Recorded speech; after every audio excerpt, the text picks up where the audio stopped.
එතකොට වෛද්‍යතුමනි මේ තෙල් වර්ග වලින් අපේ හෘද වස්තුවට හොඳයි කියලා හිතන තෙල් වර්ගය මොකක්ද?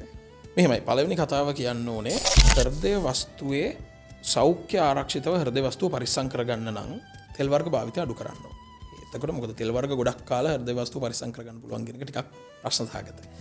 තෙල් වර්ග මිලදී ගන්නකොට අපි පුළුවන් තරම් ඇන්ටිඔක්සිඩන්ට්ස් තියෙන නැචරල් ප්‍රොෆයිල් එකේ තෙල් වර්ග මිලදී ගන්නවා නම් ඒක හાર્ට් එකට හොඳයි කියලා දැන් වෙනකොට හොයාගෙන තියෙනවා.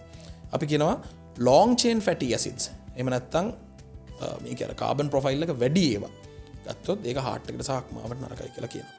medium chain fatty acids තියෙන ඒවා මෙටබොලයිස් කරන්න. මොකද හෘදය වස්තුව කියලා කියන්නේ ගොඩාක් විට මෙයාගේ ප්‍රධාන එනර්ජි සෝස් එක ෆැට්ස්. මෙයා ග්ලූකෝස් නෙමෙයි පාවිච්චි කරන්නේ. මෙයා පාවිච්චි කරන්නේ ෆැට්ස්. ඒකින්ද medium chain fatty acids කඩන්න මෙටබොලයිස් කරන්න ලේසි කියලා හොයාගෙන තියෙනවා.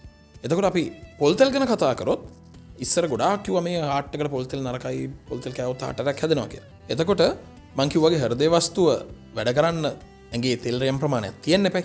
එතකොට තෙල් වර්ග අපි අනුභව කරනකොට අපි කොයි වෙලාවෙත් අර ක්වොලිටි එක හොඳ නැචරලි ප්‍රොසෙස් කරපු ගොඩක් අර රස වර්ණක වර්ග ඒ වගේ කෙමිකල්ස් අඩංගු නැති මීඩියම් චේන් ෆැටි ඇසිඩ්ස් තියෙන තෙල් වර්ගයක් පාවිච්චි කරනවා නම් ඒක heart එකට හොඳයි.